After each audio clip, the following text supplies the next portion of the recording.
live from the Holy Land. He is an expert on the soul and the eternality of the soul. And the questions like, can souls communicate with us from heaven? What is the Jewish view on aging, death versus cremation, the afterlife?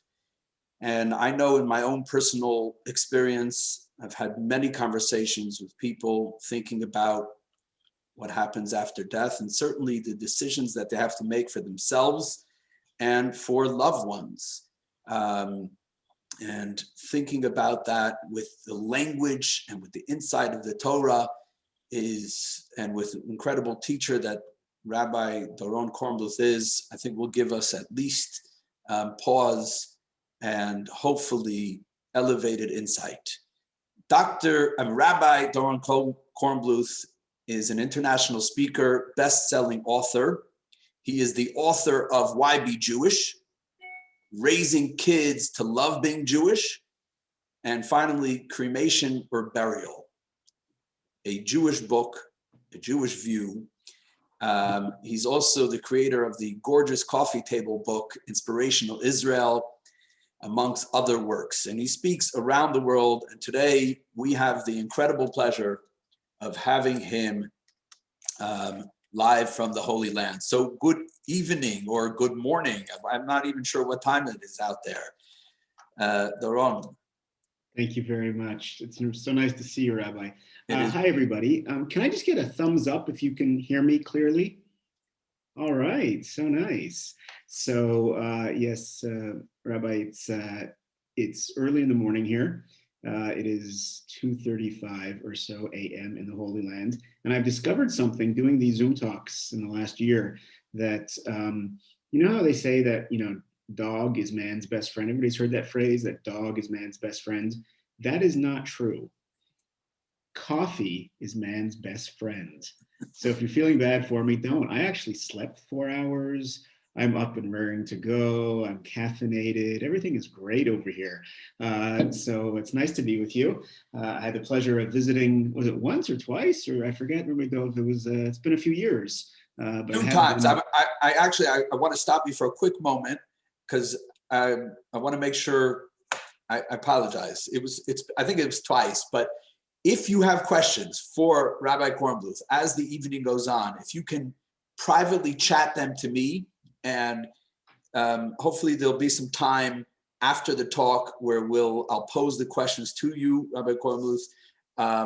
So I forgot to mention that, and I'll let you go. Okay, great, thanks. So it's nice to be with everybody. Thank you for spending some time together. The subject of our talk, cremation or burial, is a little bit uncomfortable. People don't want to talk about it. A comedian once said, I don't want to achieve immortality through my work. I want to achieve it through not dying. And we don't like to think about these things, do these things. It's just one of those things. It's kind of like taboo. There's a story I heard about this older gentleman who's laying in bed, and he calls over to his wife. He says, honey, please come sit on the bed beside me. Kind of a strange request. She sits beside him. He says, honey, remember when we were in our 20s and I broke my leg and you were there with me? Yes, honey, I was. And remember when we were in our 40s and I went bankrupt and you were there with me? Yes, honey, I was. Remember when I was in my 50s and had my heart attack and you were there with me? Yes, honey, I was. So he says, well, I have something to tell you. And a tear rolls down her cheek and she leans in and he says, honey, you're bad luck. There's some subjects that they just they're just bad luck, taboo. Who wants to talk about it? So thank you. Thank you, Rabbi, and I see Rabbi Ornstein there, Rabbi Drizzen, the Valley Chabad, for hosting, and thank you all for joining. It's not a comfortable, subject, but it's an important one. Through all of history, Jews were known as the people who buried the dead for thousands of years. When Roman historian Tacitus described us to his compatriots in a few short paragraphs, one of the few things that he said was, the Jews bury rather than burn the dead. It was always that way until recently. in the last generation or so, things have radically changed. When you and I were kids, there was very little cremation in the US, and amongst Jews, even less. Today, cremation is the norm. More than 50% of American deaths, of all of America, meaning Christians, Jews, whatever, more than 50% are followed by cremation today. It's now the majority, the method of disposal of the dead for the majority of the dead. And by the way, Jews are not that far behind. We don't have an exact statistic, but Rabbi Elchanan Zone, who's the head of the Burial Society in Queens, and who's sort of the rabbi's rabbi on this matter, he did an informal survey about 10 years ago, and he found that in the New York area, approximately, in Jewish funeral homes, approximately 1/4 of the requests were for cremation. Now, I want you to notice those three different conditions. That's 10 years ago, it's higher now. It's in the New York area, the most culturally Jewish part of the country. And that is people who are affiliated enough to choose a Jewish funeral home, not to just go to their local 1-800, which means there is no doubt today that 1/3 of the American Jewish dead are being cremated. And in some parts of the country, it's even higher. So my question for you is why? I don't know if you're very familiar with Zoom, if this is your first time, or if you're Zoomed out, you're on Zoom 10 hours a day. But one of the things I love about Zoom, and I've discovered in the last year, is that although we're all far apart physically, it's incredibly interactive. And you have a little chat box. For me, it's on the bottom of my screen. And I'd like you to chat to everyone, to put down on the list. And you tell me, we can't turn off the mute, there's too many people, it wouldn't work. But you tell me, why are Americans today, of all backgrounds, not just Jews, let's talk about Christians, Jews, just Americans, why are Americans today choosing cremation? In our lifetime, it has gone from being single digit to the norm. So please tell me what you think. Why is that happening? These may be reasons that you've thought of. This may be reasons that that you've heard in the media. This may be your own thinking. So I see Ella says that it's a financial, right? Drew says ashes to ashes, right? Rabbi Drizzen says you can keep the remains with you. Very good. Cost, that comes up a lot when I ask this question, definitely. Why else, people? You're getting most of them. There's still a few you haven't gotten. Minimize perpetual care. Absolutely, it seems easier and clean. Take care of it, one-time thing. Very good. Thank you. Blowing in the wind, Jeff says. More mobile. Don't want to be tied down. Very good. Very, very good. That's connected to what Rabbi Drizzen said, but it's a little bit different. But it's definitely connected. There's a couple more ideas. I don't know if anybody has. Few people visit cemeteries today. Yeah, it's a very important point. It's less visited. Why else? Very good. Okay, you guys are coming through. Thank you for participating, and you're getting most of them. So let's environmental. That's the one I was waiting for. Was the environment. Right, land is more expensive. Okay, good. So you've done your job. Good job, Valley Chabad. You've gotten, I think, all of them or most of the top 10. And what we're going to do this evening is three things. First, I want to go through your reasons, and I hear the same thing, over and over. By the way, because this is such an issue today and rates have gone up, this is now the number one request that I get in terms of speaking. I'm probably speaking about cremation about once a week to communities around the world, and it's just such an important and neglected topic. And I always ask this, and this is basically the same answers that people come up with everywhere, more or less. You've done a good job. You did it quick. So what we're going to do is we're going to analyze the reasons that people today are choosing cremation. We're going to note, by the way, that some are more valid than others. I'm very transparent. Rabbi Doron will tell you I'm a very straight shooter kind of a guy. And some of the reasons that people choose cremation have some logic to them and some don't. And we're going to analyze that honestly. That's the first part of our talk tonight. Then we're going to flip over and get into why is it that Jews have focused on burial for thousands of years. And then we're going to get into the questions and comments that you mentioned, at the end. Rabbi Drizzen, it's good to do it through you. Thank you. So that's the three sections. We're going to analyze cremation, get into why Jews have chosen burial for thousands of years, and then we're going to get to questions and comments. Okay, so let's go through. I'm just going to do in no particular order. Let's go through your answers and just answers that people have said over the years like this. So the first thing people mention cost. Let's leave that. That's an important one to be discussed, but that's a whole different subject. Environment. You may have heard this. There are two main. I'm very environmentally friendly. I grew up that way. It's part of how I teach my children. We only have one planet after all. That being said, there's two main environmental critiques of modern burial. One is the amount of land that is used, and the other is what goes into the land. They're connected, but they're different, right? One is just how much land do we have? The first one of how much land do we have is a very powerful moral argument, actually, because it's based on the following reality. We have a limited, finite amount of land available. We have a growing population. Why would you waste land on dead bodies that don't need it? The argument goes, right? Leave it for birds and trees and kids in a park and whatever. So, and you and I both know that, Judaism values life. What does a Jew say when we have a drink? L'chaim, right? So if you had to choose between land is for the living, that's what the cremation, foundations, foundations they're very for-profit. They call themselves societies, but it's $1 billion industry. But the cremation companies suggest land is for the living. You may have heard that phrase. Then if you had to choose, I hear the point. The only problem is that I actually did the math. I'm not the first person to do the math, but I did it. And my book on the subject that you mentioned before came out in 2012, right? Cremation, Burial, A Jewish View.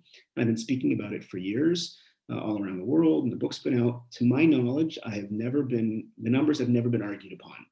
I think they're universally acknowledged. It goes like this. I'm not going to bore you with statistics. I'll just give you one easy to remember fact. We'll talk about the States like this. If every American who died, right, that's roughly 3 million a year. This past year was obviously more, unfortunately.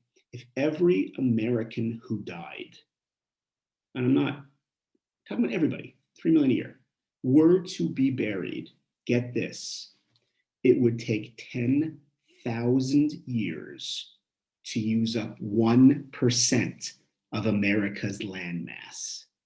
Did everybody get that stat? If all Americans who died, and I'm not speaking to all Americans, I'm speaking to the Jewish community, which is about 1.6% of the population. But if every American who died, Christians, Jews, everybody, it would take 10,000 years to use up 1% of America's landmass. True, if you want to be buried in downtown Manhattan or downtown Miami or central LA, you have a problem, okay? There's no land. But within 30 or 60 minutes of every metropolitan area, there is a ton of land. You do not have to go out to Wyoming to be buried. You can be buried in New Jersey. There's a ton of land all over.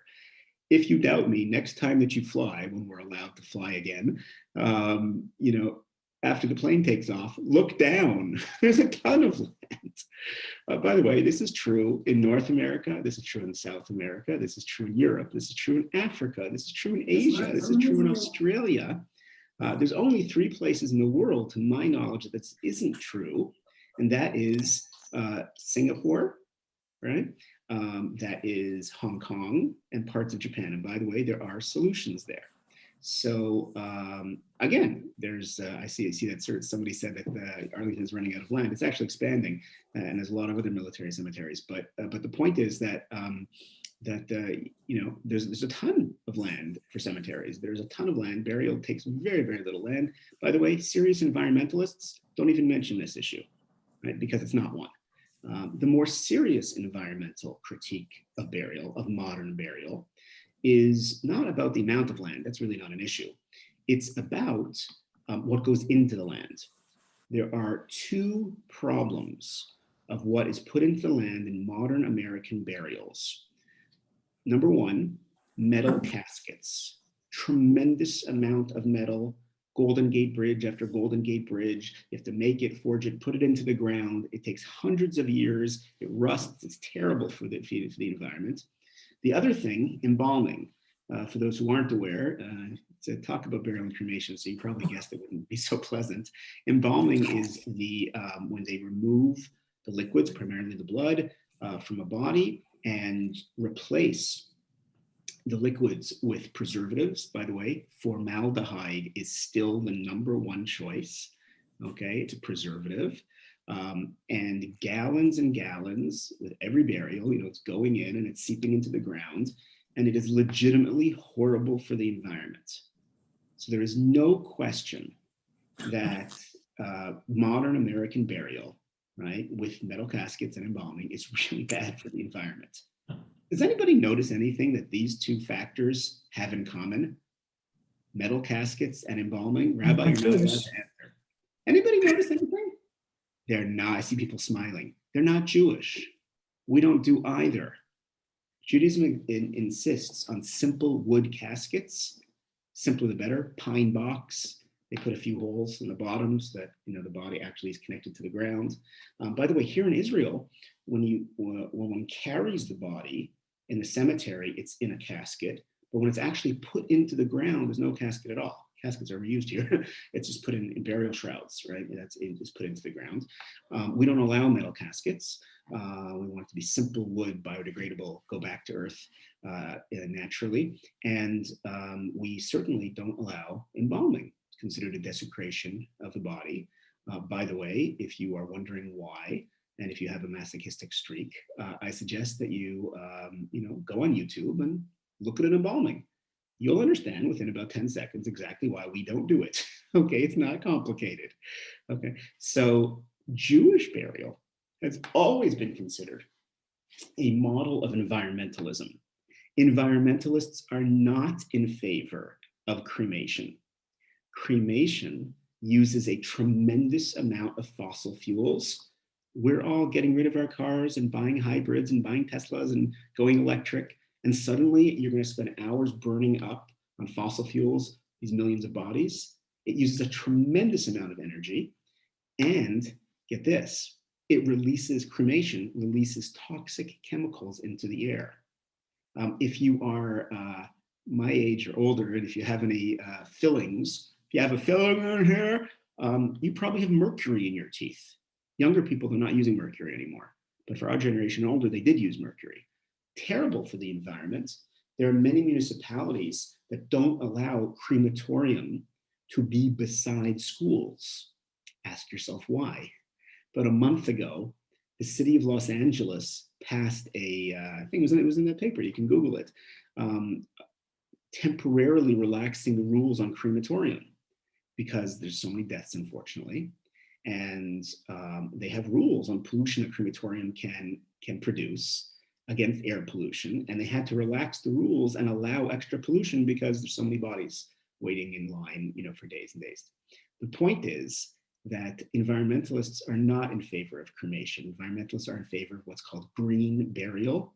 The main two components of green burial: no metal caskets, no embalming. It also is how you design your cemetery, things like that. And we're pretty good overall. Everybody can always improve. But Judaism on the environmental scale is a model, actually. Okay, next thing that you mentioned. People are less traditional today, and they don't visit cemeteries as much. And this is no doubt true on the grand scale. Also, people are mobile today, and they're not living in the same town.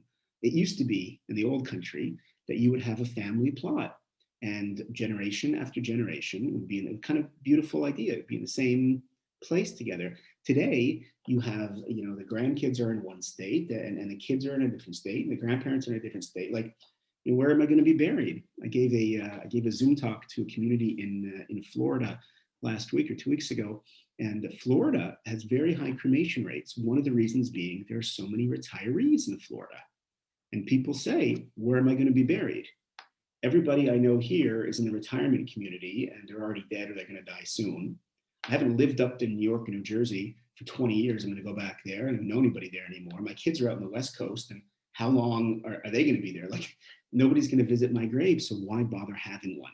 Get the question? It's a similar thing. There's two versions of it, less traditional or not in the city. Now, I want to test your Jewish knowledge. So get ready for the chat room. Rabbis, you are not allowed to answer this question, okay?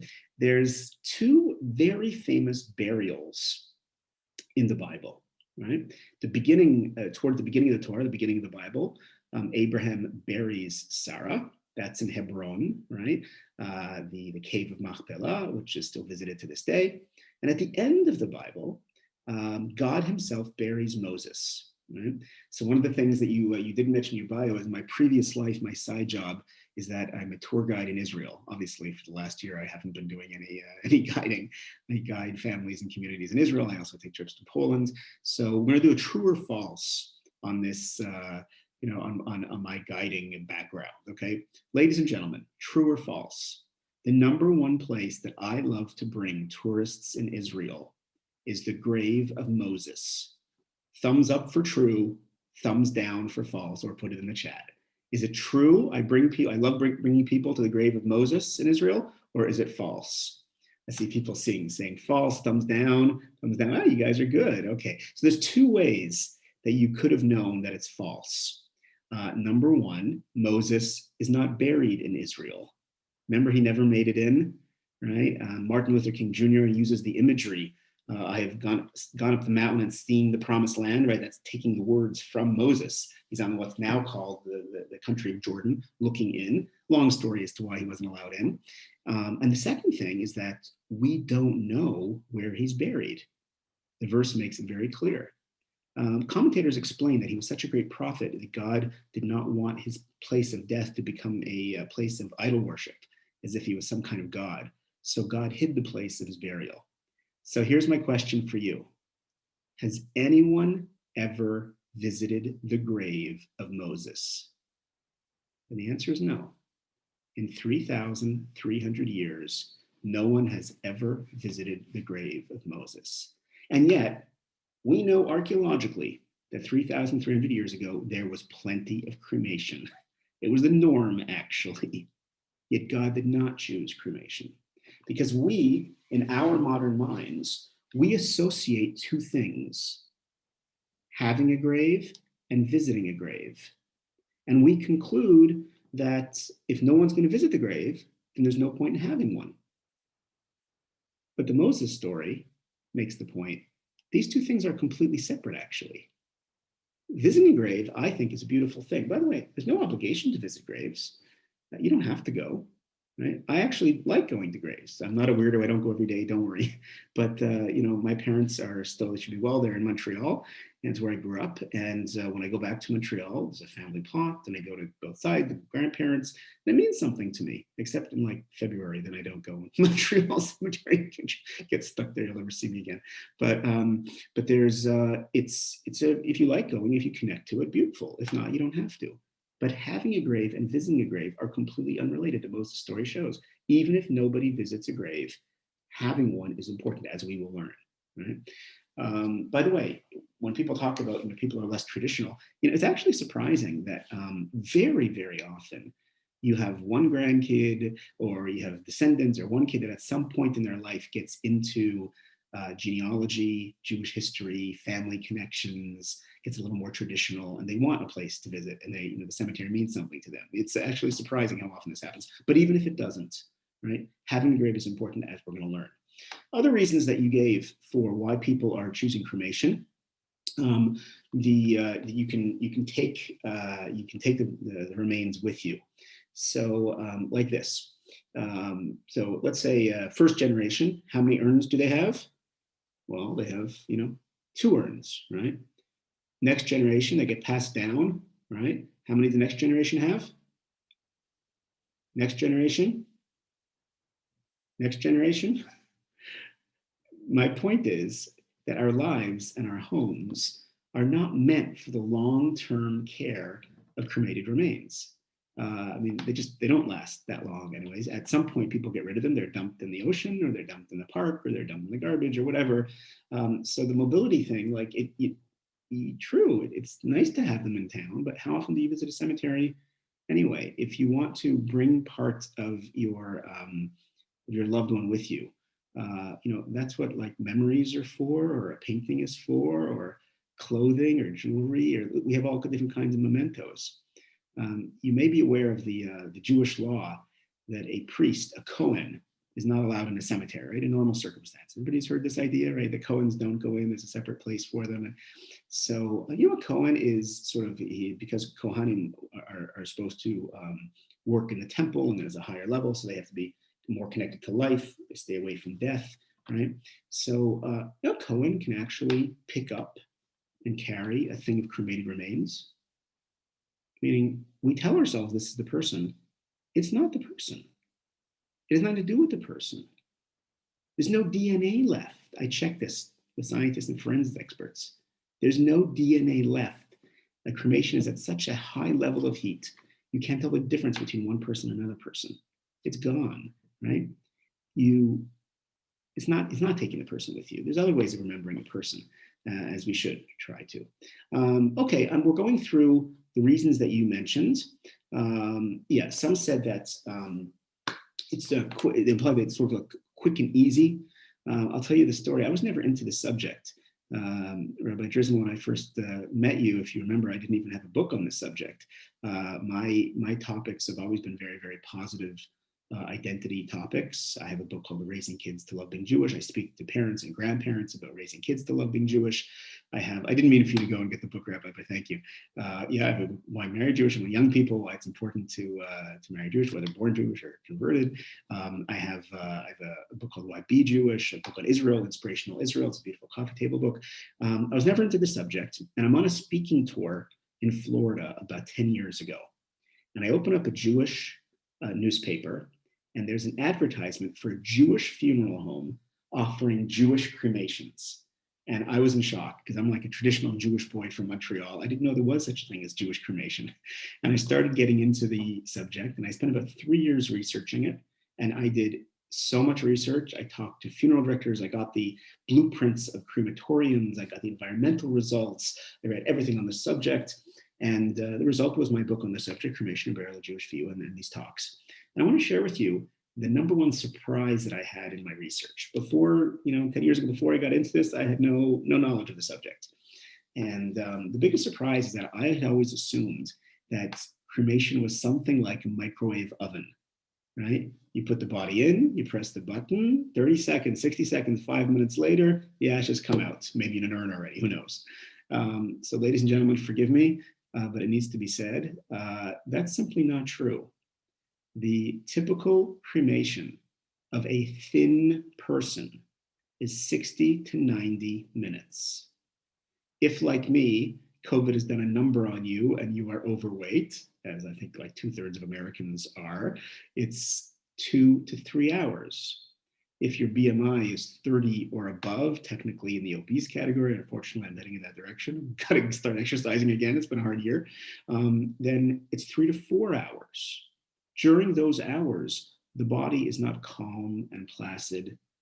The muscles are expanding and contracting. The brain is sizzling. It is a disgusting, loud, smelly. It's not pleasant, and it's not quick. Now, I'm not going to be here and tell you honestly that decomposition underground is pleasant. I remember high school labs, okay? It's gross as well. I'm just pointing out that they're both kind of gross, right? And get this, burial is the natural way of every living thing. A plant grows, blossoms, goes back to planet Earth. An animal is born, runs around the forest, goes back to planet Earth. Burial is natural. Cremation is an artificial, man-made grasp at control. So they're both kind of difficult, both kind of gross, but one is the natural way of the world and one isn't. So I think we've gone through the reasons you mentioned. For Mestaning, we can go back to them. Perpetual care. I mean, right now it's not a big deal. You just, you just put it. You can pre-plan and prepay, and it's taken care of. In a certain cemeteries, they're very reasonable. But yeah, it's a minor inconvenience. There's no question. And few people visit. We talked about We talked about environment. We talked about, oh, less traditional people. Yeah, less traditional people do less traditional things. It's kind of circular, things come and things go. I don't know if that's a reason to make a decision as to, how I'm going to be remembered, what I'm going to do in my final decision. By the way, it's become a bit of a fad now to cremate, right? It's like the new thing. It comes and goes, I don't know about you. I hope it's okay, Rabbi. I'm not wearing a tie. I used to wear ties for talks, but I'm sitting in my living room, So right now, in the last year, I really only wear a tie once a week. On the synagogues are basically closed here. You get 10 people maximum. One room. It's like not really functional. So we make Shabbat services up in my parking lot, and so I wear a tie on Friday night. It's the only time that I wear a tie, and my kids are always complaining about my ties. I have 5 teenagers, guys. 5 teenagers. Come on, give me some love. 5 teenagers. They're always complaining. My ties are too wide. My ties are too thin. My ties are too wide. My ties are too thin. And they want me to get rid of my ties. And I don't, because I know that in 5 years, they're going to be back in, right? Fads come and fads go. That's not like a reason to make a decision on something big like this, right? So when it comes down to it, ladies and gentlemen, when you go through, and we don't have time to do everything, but we've gone through, I think, all the reasons that you cited. We can do more later if there's anything that I forgot. When it comes down to it, and you analyze the reasons that people are choosing cremation today, it turns out they're not true. It's not better for the environment. It doesn't solve mobility problems. A fad isn't the reason to do things. They're both kind of gross. It's all based on quote unquote fake news. It's misinformation, except one. There is one reason for cremation that is undeniable. What is it, ladies and gentlemen? Money. At the end of the day, 90% of the time, burial is more expensive than cremation. It doesn't have to be. Some people do expensive cremations, and you can do burials much more affordably than are commonly done. By the way, COVID rules in the last year have shown us that graveside burials are possible. There's all different ways of doing things. But the truth is that for most people, in most cases, burial is significantly more expensive than cremation. So that's the question that we have now. So why do Jews focus on burial? And we've now finished the first part. First part is analyzing the reasons that people choose cremation. As you go through them one by one, we saw that they're actually not true, except, let's be honest, it's generally cheaper. Sometimes there's like a $5,000 difference or something like that. Typical burial, start to finish, paying full price, will be $8,000 to $10,000, including the plot and the gravestone and the service and everything like that, and the flowers and everything. And the typical cremation is going to be a couple $1,000, $3,000. It depends how you do it, but there's a significant difference. So our question is, why is it worth the extra money? Gentlemen, when you proposed to your beloved and you gave her a ring, I hope you did not get the ring at the bottom of a Cracker Jack box, right? Some things are worth a little more money. We spend a little more on them. I'm going to try and make a case now that this is worth it.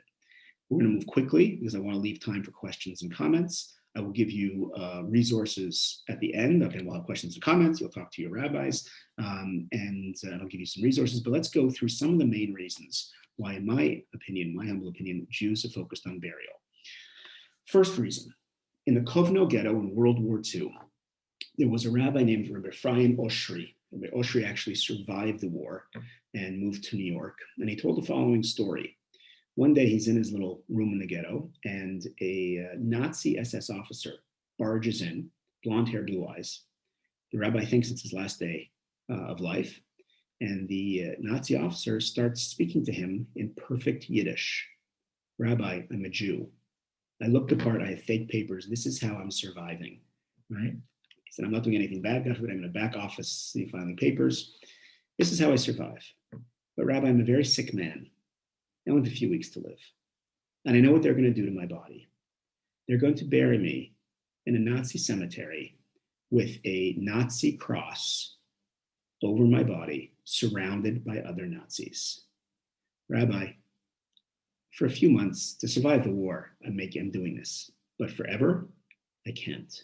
Rabbi, can I be cremated to avoid the fate of being buried in a Nazi cemetery? Can I be cremated to avoid the fate?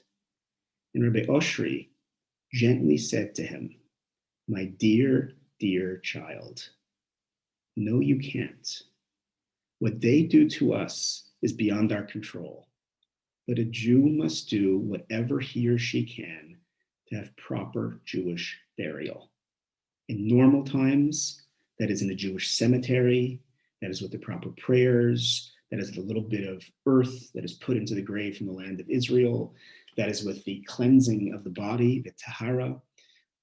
But in these abnormal times, at the very minimum, it is to be buried. It is forbidden for a Jew to be cremated. We must do everything we can. And he brought verse after verse, Talmudic reference after Talmudic reference, Maimonides, the Code of Jewish Law. This being buried is not just a nice Jewish traditional thing, lox and bagels. No, it is actually a core mitzvah. It is a core part of Jewish law. It is a clear, obligatory commandment and a major one. If I was creating a religion, I don't think that I would really care about what happens to dead bodies. But God and Judaism clearly do. Abraham buries Sarah, Abraham is buried, Rachel is buried, Jacob is buried. The amount of ink that is used in the Bible about burial is unbelievable considering. This is a major part of Judaism and of Jewish life. When a new community is being formed, what are the first things that they're supposed to do? School for kids, new Jewish community, a school for kids, a mikveh, a ritual bath, and a burial society, Chevra Kadisha, to provide Jewish burial for other Jews. Those are the first three things a Jewish community is supposed to do. You may recognize the name. Please give me a thumbs up if you recognize the name, Gilad Shalit. You recognize the name, folks? Yeah, I'm glad you remember it. He was actually, I think, just married last year or something. He was the poor soldier who was kidnapped, and he was in a Hamas jail in Gaza Strip for over 5 years. And the state of Israel made a very controversial exchange for him. 2,000 live terrorists were released in order to get him back. And on the one hand, obviously, we're all very glad that he's back and safe and sound. On the other hand, not so simple to release thousands of terrorists. By the way, 10% of them have already been re-arrested for terrorist crimes, right? So it's a very controversial thing in Israel. But most people have heard it, and we understand the logic. It's not simple.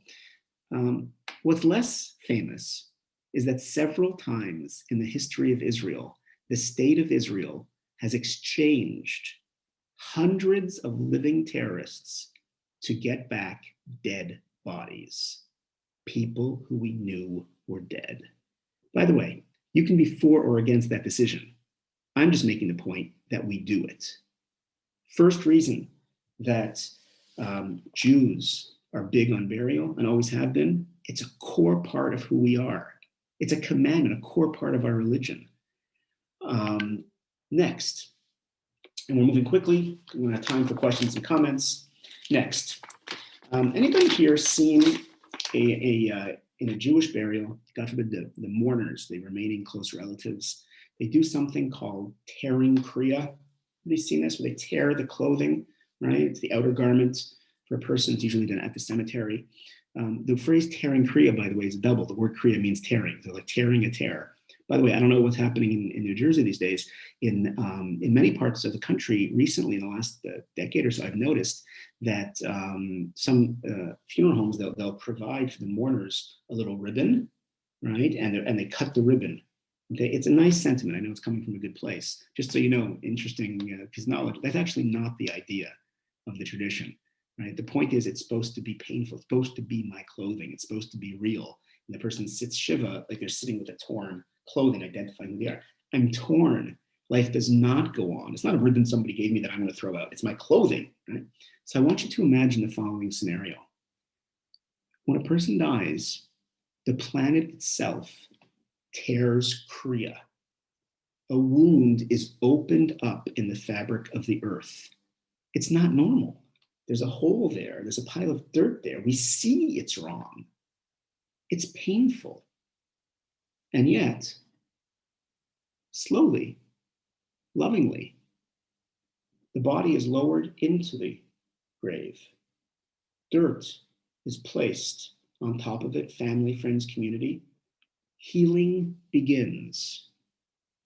And yet, there's always a gravestone.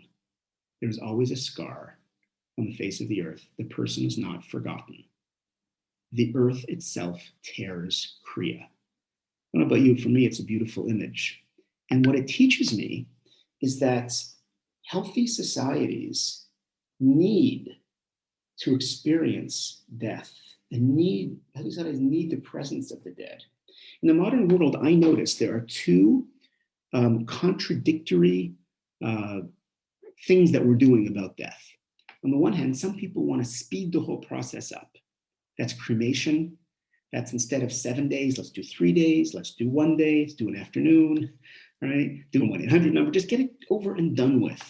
Thomas Lynch, a famous undertaker in Michigan, he called this the toilet assumption. It's an unpleasant thing. We just want to get rid of it. Let's get rid of it. Make it faster, right? Death is unpleasant. I don't want to deal with it. I'm going to speed up the whole thing. Right? The other seemingly contrary approach is the exact opposite. It is embalming. It is metal caskets. It is mausoleums above ground. We don't like death. We're going to slow it down. We're going to fight it. Right? Of course, the body still decomposes. It just takes a little longer. Right? Some people want to speed it up. Some people want to slow it down. The commonality is that they're uncomfortable with it. They don't just let it happen. Judaism says, feel the pain. God forbid it happens. We don't speed it up. We don't slow it down. 6 days a week, I work, build the world. 7th day, I sit back and I say, you know what? I'm not in charge. Our whole lives, we push. And at the end, we accept God's will and it's over. The earth itself tears Kriya. We don't try and speed it up. We don't try and slow it down. We accept. It's actually a kind of a beautiful idea when you think about it. Anybody here remember John Glenn, the famous astronaut, right? He was astronaut on one of the Apollo missions, I think. Then he became a US senator. And then he did something later in life that many of us probably want to do. Anybody remember what he did? He went back to space, right? He was the oldest, I think he's the oldest person ever to have been in space. He was like 75 or 76 or something, incredible. Passed all the NASA tests and he was on the front page of the New York Times and Time Magazine and everybody was so impressed. You know what? I was actually impressed by him, but I was a little embarrassed by us. Because why were we celebrating John Glenn? Not because of his experience, his wisdom, his contributions. It's because he could act like a young guy. I mean, healthy society, the world today, the Western world today doesn't have sufficient respect for people who've been through life, who've gone through things, the old, the sick, that certainly the dead. So the point is, healthy societies need the presence of the dead, and denying it, just getting over with, that's not good for anybody. A couple of other ideas. So raise your hand if you have ever visited a Jewish convent or a Jewish monastery. Trick question, everybody. There aren't any. I know you haven't visited. Now, think about it. Why aren't there any? What, you think Catholics are stupid? There's 2 billion of them. They're not stupid people. The Far East has its monasteries and convents. What, you think they're stupid? That's not stupid people. They're intelligent people. It's a different philosophy. By the way, there was 2 very different religions, but on this point, Eastern mystics and Catholicism, classic Christianity, they actually agree. And this is the philosophy. I'm summarizing it very simply, but this is basically the idea. The idea is that they believe that if you want to be spiritual, you want to get close to God, you want to go up, then you have to deny the physical. It's either or. Physical is bad, spiritual is good. So therefore, what's going to happen? Therefore, celibacy, right? Sleeping on a hard floor, not eating good food. Physical world is bad. Got to fight it. Either or. What is the Jewish view of the physical world? The exact opposite. God is a good God that created a good physical world. We have to be smart about it. We can't be too hedonistic. Somebody, the rider on the horse, not the horse and the rider. I get it. But at the end of the day, the body is good. The physical body is good. The physical world is good, right? I couldn't give charity without my body. I can have children. I mean, the soul and the body are partners in Judaism. They are not enemies. right? Meaning that we value the body. The body is good, it's important, it's not an evil thing. So follow the logic, right? If you had a woman who was happily married for 50 years and unfortunately the husband dies, she comes home from the cemetery, takes off her black dress, puts on a red party dress, and goes out downtown clubbing that night looking for another guy. Seem normal to you? Certainly not, right? When you have a partner, a long-term partner, you don't just abandon it and forget about it and move on. This is your partner. The soul and the body are, and its body, are together. Our tradition says that when the person dies and the body dies, the soul doesn't just leave its partner. It goes back and forth between the Shiva house and the place of burial. Right? It is connected to its body forever. Obviously, the soul goes upstairs, so to speak, but it's connected. And the soul and the body are partners, and we treat it with respect. When you were 8 years old and your pet dog Spot died, I can virtually guarantee that your mom did not say, okay, honey, you bring over the dog, I'll get the barbecue fired up. I mean, you didn't cremate the pet dog, right? What did we do? You buried it in the backyard. Get this, guys. We bury treasure. We burn garbage.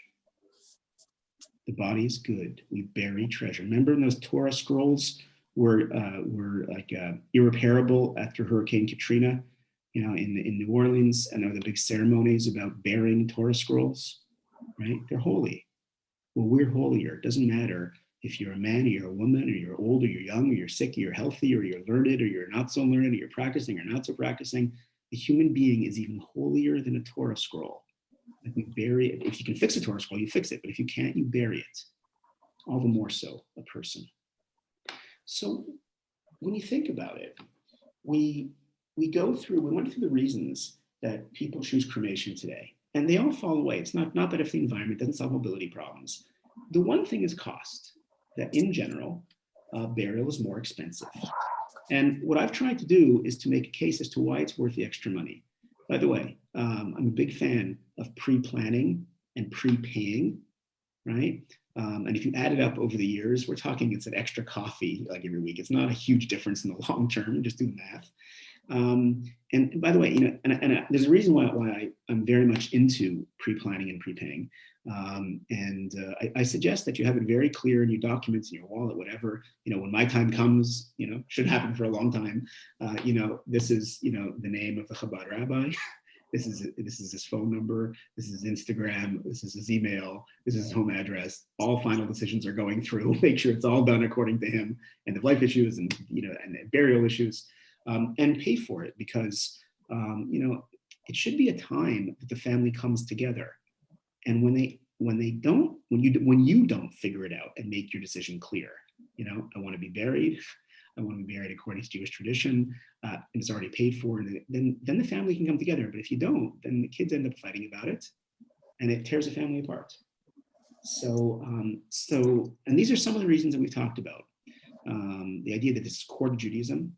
Healthy societies need the presence of the dead. We don't want to speed it up, don't want to slow it down. We bury treasure. We bury Torah scrolls. We bury things we love, right? We buried Spot. We burn garbage, different reality. A couple other quick ideas, and then we're going to move on to questions and comments. There's a soccer pitch, a soccer field, football they call it there in Scotland, that has big signs now, forbidding people from dumping cremated remains on the soccer pitch. Why? Because there are fans of this soccer team that wanted to spend eternity with their favorite club. And they would go and the relatives would dump the remains on the soccer pitch. And it was destroying the grass. Think about it for a second. Take a seed, put it into the ground. What happens? Plant grows. Take a seed and burn it and put it into the ground. And what happens? Not only does the plant not grow, but you're actually hurting the ground. Nothing grows there. It's an incredible thing. It's physical and it's symbolic.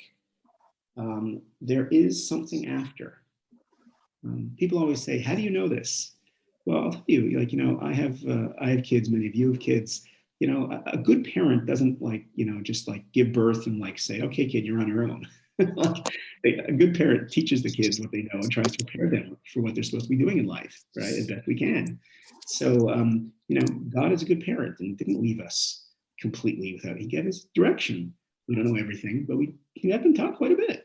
And one of the things that we have been taught is that this is not everything there is, and that the soul goes on, and that in order to enable the soul to go on, okay, we need to give it proper burial. It's like a step towards planting and rebirth. Just like the fetus in the womb is entering a new world, so too after death into the ground, entering a new world. So this is some of the idea of why it's important to bury. There's many more reasons we don't have time for. I want to share with you one last one. I don't know where I got this from. I just have this monologue in my head of this older Jewish guy, and he says to his kids, "Kids, I want you to listen to me for a minute. Just be serious for a minute." And he says to them, "I may not have been the best Jew on planet Earth. There are some things I did, some things I didn't do. I didn't have much of a Jewish education. Looking back, maybe I would do things differently. I don't know. But there's one thing I know. I was born a Jew. I'm proud to be a Jew. When I die, I want to be buried as Jews have been buried for thousands of years. I want the Jewish prayers. I want the proper preparation of the body, the Tahara by the Chevra Kadisha, the burial society. I want a little bit of earth from the land of Israel. Because in my last statement on planet Earth, my last decision, I want it to be, I may not have been a perfect Jew, but I'm a proud Jew. And when I die, I want to be buried as Jews have been buried for thousands of years." So ladies and gentlemen, I don't know about you, but that touches me. Let's summarize, and then we'll open it up for questions and comments. We started out with analyzing the reasons that people choose cremation, mobility issues, and it's quicker and all this kind of stuff. And they all fall apart. They're not true, except for money. It does cost more generally to bury. Obviously, if there's an issue, you talk to Rabbi Doron, and there's ways of solving that problem. And I've never heard of a Jew being cremated because of money issues. We take care of our own. But there's ways of getting the cost down. But what if, like, just from typical people, I'm trying to understand and to explain why it's worth the extra money. There's dozens of reasons I don't have time for. Let's summarize quickly the ones that I did mention. Core part of our religion, that's and our identity, that's the Rabbi Ephraim Oshri story from the ghetto. That is the modern state of Israel and the IDF. The idea that healthy societies need the presence of the dead, the idea that the soul and body are partners, they're not enemies. We treat the body with respect, we bury treasure, we burn garbage. The idea that the soul needs this as a step to move into the next world. And the idea that I may not have been a perfect Jew, but I'm a proud Jew. And this is my final statement. So ladies and gentlemen, I want to thank you. I hope that gets you something to think about. Rabbi, let's open it up for questions. How do you want to do it? I'm going to, I've got a number of questions here, but one of the things that I'm not personally familiar with, but a few people brought up, there are some other methods that you did not mention that are more gentle in nature. One of them being called water biocremation, or natural organic reduction. You have any comments, about those? Start with that question. Thank you. Yeah, there's every once in a while there's these new fads that come up. Judaism, to be very clear, Judaism requires burial in the ground, not above ground, not a mausoleum, not sent the remains into space or things like that, and burial in ground. And in terms of the environmental world, by the way, is not in favor of these newfangled ideas. The companies that do it they make money out of it. But if you just look into the environmentalist websites, I have resources, in my book and everything as well, that the best thing for a body is what's called green burial. Green burial means no metal caskets, no embalming, All these things, they are, interesting and faddish, and they're not mainstream for a reason. They use up energy. They're bad for the environment. They're costly. There's no reason to go to any of those routes. Just sit back. This is like is my last act going to be, oh, I'm going to be like innovative and control, and this. My last act is going to be, you know what? I'm just going to sit back and say, I trust what is happening, and I'm giving my body back to earth and back to God. That's what I hear you saying. What I hear you saying is two parts. On one hand, for reasons environmental or new ideas, they're not necessarily as people claim them, and which I don't know. And I'm listening to you. I think certainly there's probably arguments that could be made that there are, but certainly from a Jewish perspective, a spiritual and Jewish law perspective, even if those ideas were to be true, even if it was more eco-friendly, it still wouldn't follow Jewish tradition and Jewish law. And at the same time, you've made very strong case. You've made your points about burial. So we got a few different ways people have said this, and I think you addressed it slightly, but I want to address it again. I think we think about the world from the perspective that we see it today. So some people are think about, as someone just wrote, but they've asked in different ways, being buried in the ground, claustrophobic, or there's bugs. I don't want to be put in that scenario, in that situation. Not necessarily cremation, but maybe a mausoleum, maybe a different way. And if you can just speak to that point for a moment. Sure. So there's basically a question to be asked, which is that, does the soul know what's going on after death or not? It's basically a yes or no question as far as, either it happens or doesn't happen, right? So if the soul does not know what's going on, then it doesn't really matter, right? From the personal perspective, it could just be a Jewish perspective, whatever, but from, I don't know, I don't feel it, I don't know, what do I care, right? If the soul does know, then being eaten by bugs, is being burned any better? I understand it's shorter, but it is any better, really? They're both going to be wildly uncomfortable. The idea is like this. I would say, just to flip the script a little bit, that when in Boston there's a cemetery that has a little bell attached to a string, because a couple hundred years ago there was a rash of people being buried alive, and they were afraid of waking up, and they would have a little string that they could pull the bell to get themselves out. Right? So the idea of claustrophobia and being stuck there, and it's like the horror movies. I get it. Okay, cremation's no better. Furthermore, what I would say is like this: the body and the soul are partners, right? God buried Moses; he didn't cremate him. The soul has a close connection to the body. And the rabbis here are probably surprised that they invite this guy from Israel to speak on the subject, and me. And I didn't share the number one reason why our tradition talks about burial.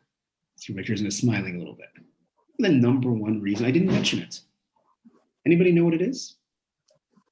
Our tradition doesn't focus so much. It's mentioned, it doesn't focus so much on the environmental and the family and the psychological, the cathartic, all these reasons that are real reasons. Our tradition says that the main reason for burial of the dead is that there will be something called resurrection. The bodies are going to come back to life. Tchias hamesim, tchiat hametim. Now, the reason I don't mention it, it always comes up in questions, but the reason I don't mention it is because, to be honest, it sounds a little weird. Anybody remember, I think it's like 1980 or 1981, the first great music video, of the generation, Michael Jackson Thriller. Remember the zombies come out of the ground, right? Every time you see, there's still zombie movies and zombie television shows, and the dead coming back to life seems kind of weird. So what's it all about? Well, there's a lot of beautiful ideas that are beautiful, true Jewish ideas, but because we've seen them, we've been introduced to them through the prism of Hollywood or a different religion or whatever, they seem weird. And this seems weird. So I want to give you a way of looking at the subject so that you see, it's really not so weird. Tradition said that there's a bone in the human body. It's called the luz bone, L-U-Z. It was never destroyed. Some say it's connecting the spine at the top. Some say it's at the bottom. I actually think that it's not a physical bone that you can see. Ask a scientist; they won't find a bone. It's DNA. It's physical, but it's the smallest. It's infinitesimally small, and it lasts. If you've been to Israel, I'm sure you went to Masada, desert fortress overlooking the Dead Sea, and the archaeologists in 1950s, Yigal Yadin, they found date pits, right? Fossilized date pits from 2,000 years ago. They extracted the DNA, and there's now palm trees growing, date palms growing, right up the road at the Botanical Gardens. DNA lasts, right? Physicality lasts. And just like we talked about, the body has an important role to play, right? In the world, our tradition has an important role in the future as well. We don't understand how, or I don't understand how, maybe Rabbi you do. But the point is that in some way, physicality comes back, and it's important. It's not bad, it's good, it's my partner. And in order for that to happen, our tradition says it has to go through a process. Don't play games with it. Don't find these new, ways, biodegradable this thing, and put it in the bottom of the ocean. Just let the body go back to Mother Earth, right? Let the soul start to go up, and in the future, they will beautifully come back together in some form. We don't fully understand how, but that's the promise that we've been given. So maybe that gives a little perspective on finding these new ideas. So that leads to a very difficult question that was asked also in a number of different ways, but I'll put it this way. Because you did, speak about which is a highly misunderstood and a deep subject of the relationship between body and soul, and now reincarnation, which a lot of Jews don't know that we believe, but I think the sciences are, thank God, taking us closer and closer to that strange and weird reality. But the questions that came up is, I cremated my husband. What do I do now? And came up in a different way is, well, my grandparents went up in the smokestacks in the camps. Are you telling me that, that was wrong? Now, just to, if you have any language, and or I'm planning to, this is another question. Hopefully we can, inspire people not to plan that way, but we have people who are planning to, or people who have done it already. So language that can help connect to that, and people who have lost loved ones through cremation. Great points, Rabbi. So let's just, they're connected. Let's go through them very quickly. It is said that the Nazis killed us twice. Once was the actual killing, and once was not providing the opportunity for burial. I'm very into Holocaust education. I take families and I take groups to Poland, or before COVID I did. I know the history, and I go to the camps, and it touches me very deeply. That being said, the idea that because it was done to us, it was done to my husband, it was done to my grandparent, it was done to that, so it's okay. I don't really follow logic. Obviously, I would never question a survivor like that, or a victim of the Holocaust. But just think about it. The last thing that those people would have wanted was to have been properly Jewishly buried and have a place to be remembered. So to give Hitler another victory of another Jew without a memorial I'm not sure of the logic there. God will take care of the victims of the Holocaust, meaning there's a big difference between someone who is cremated against their will or just doesn't know, right? Modern world just never heard this talk or never read the book or never came across the idea. Everybody's doing it, right? There's a big difference between that and someone who actively chooses cremation. The tradition says that someone who denies resurrection of the dead will not partake in it. What does that mean? It means that like you can't burn the body and fight against something and then want to benefit from it, right? But that's only if you're choosing from knowledge. Victims of the Holocaust, God is God. God will take care of it. Don't worry. God is good. He can do anything, right? So that's in terms of the Holocaust. In terms of if you have cremated a loved one. So I want to surprise you guys. Judaism is not into guilt. I know that's surprising. We always think that like Jewish guilt. We're not into guilt. If someone chose to be cremated amongst your loved ones, or if you chose to cremate them, right? Don't beat yourself up about it. Don't feel guilty about it. What should you do? Make a donation to the local Chabad, the Valley Chabad, in their memory. He didn't ask me to say that, but they deserve it. In their memory, and move on. Right? We're about the future, l'chaim, to life. We're not about, okay, yes, once a year on Yom Kippur, you say, I'm sorry, and you move on. We focus on the future. We focus on this world, making it better. So, what was chosen, and we all make mistakes, and God will take care of it. But in the future, we're going to make the best decisions we can make, right? By the way, this is part of the idea of planning early and making decisions is so that mistakes don't happen. I can't tell you how often I get calls from Chabad Shluchim and others where this guy's been a member of my shul, or been part of my community, been friends for 20 years, been coming to the Chabad. Of course he would want to be buried, but cremation was written in the will 20 years ago, or it wasn't written and the kids don't know and don't care. And no, make it clear, make it known. And that solves the whole problem. Does that answer the questions? I don't know if I got everything there, Rabbi. Yeah, I think you touched, and I put a bunch of these together, but you just brought up the last question, which was regarding prepayment. So I was told, and this I'm paraphrasing, I was told that it is inappropriate to prepay or make plans because it demonstrates a lack of faith in the imminence of Mashiach. Is this correct? Forgive me, there's a lot of misinformation out there. To my knowledge, that is absolutely incorrect. It is quite the opposite. Making Jewish burial plans is actually considered a segula, a special, how do you explain that? The special omen. Omen for a long life. It is not at all a bad thing. It is not preventing anything. By the way, when Mashiach comes, I'm sorry to tell you this, when the Messiah comes, we're all going to die. Okay, we're going to come back to life, but it's all part of the process. The rabbi will tell you about it.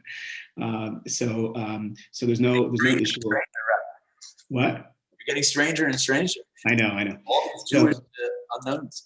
So we're not. It has nothing to do with with a bad omen. It's a good thing to do. I want to give you a few resources, ladies and gents, because I know it's getting late for you. So number one, the best resource on this and other Jewish subjects is, of course, Valley Chabad, your Chabad rabbis. That's what they're there for. They're wonderful. Talk to them, follow up with them. Chabad.org, if you're not on that website regularly, I mean, it's the incredible